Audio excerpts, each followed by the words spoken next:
Destiny, and she is a Eugene cat. She belongs to Sandy and Peter. And I'm just doing a little contour drawing.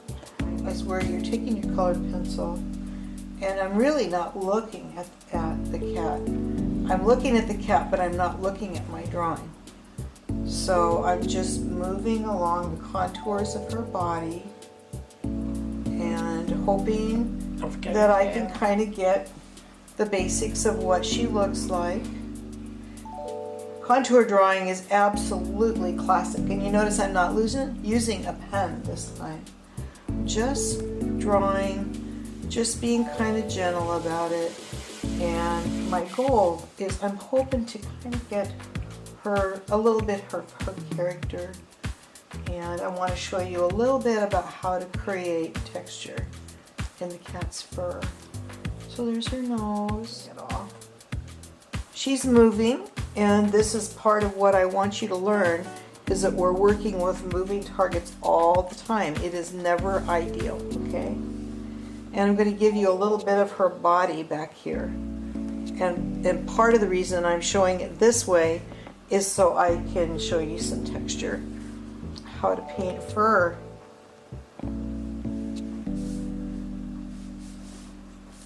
Now, one of the first things that I like to do in painting fur is, let's take a look at a way to inscribe the paper. And this is one of the key lessons that I'd like you to take away today. So this is a sharp little object. I think this is to probably pick crab. And what I'm doing is I'm incising the paper. This is a long-haired cat.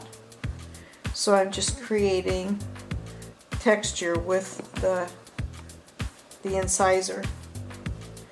No, I cannot see very well what I'm looking at. So I think that I'm going to put down a little bit of color, and let's see if we can see the incision through the color. So the color I'm laying down is called pumpkin orange, and she is basically an orange and black and gray cat with some white.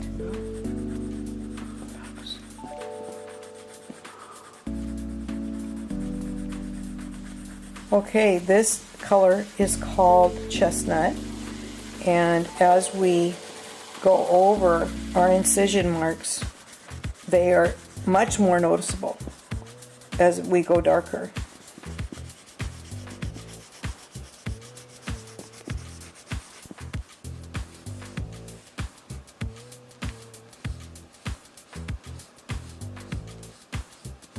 So I just wanted you to see how inscribing can really help you create some texture. So let's go to her little ears. They're light inside. Some of them. They got a Yeah, lot of hair in them. they're light, and they're very, very pretty and coarse.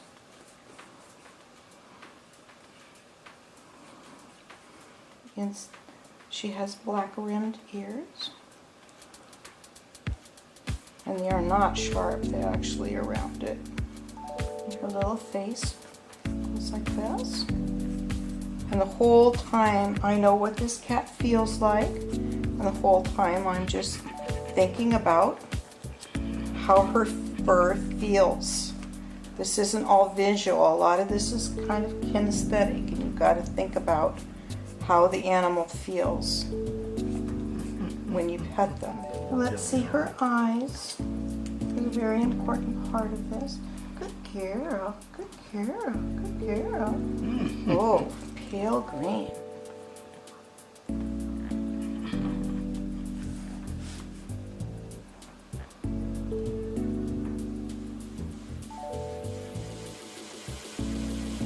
She has a lovely orange, pumpkin, calico-y orange color on her chin down here.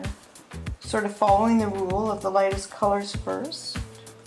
And then there's some orange here. So what I'd like to say about this is that this isn't about getting a sketch that you necessarily say, this is a portrait of my class and my cat, and I'm going to put it on the wall. For me, this kind of drawing is about almost like being in rapport with your cat. It's a way to notice how they look much more deeply than any other way you really can look. You just have to look really carefully. And then you feel like you know your cat so much better after you draw them. Okay? So I'm starting to draw Feisty's eyes. Festy's eyes. Festy is Peter and Sandy's cat. And she is a cat that I've petted many times. And of course, I've petted my own cat, Tenzing, many times. Regardless of what kind of animal that you love, whether you raise snakes or whether you like to raise ferrets or whether you raise horses or cats or dogs, if you have handled that animal and you know what their fur or their scales is like, if you have had it under your hand, horses could particularly come to mind because there's so many beautiful details with a horse and their musculature. You will paint or draw that animal better than anything else. The better you know the animal, the better that you will do with painting and drawing them. It's just the way it is because you have so much more information. You see what I'm saying?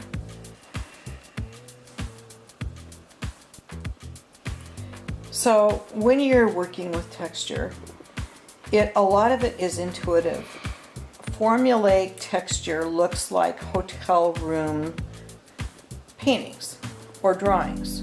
What you want to do is really think about the texture of what you're doing and just let your body, it's embedded in your body, what you might do in order to create that texture. So the more you do it, the more that you'll see that you'll come up with your own solutions that will be unique to you. So if you want to paint your pet, while you're at it, think of your animal with love. Remember how the animal feels.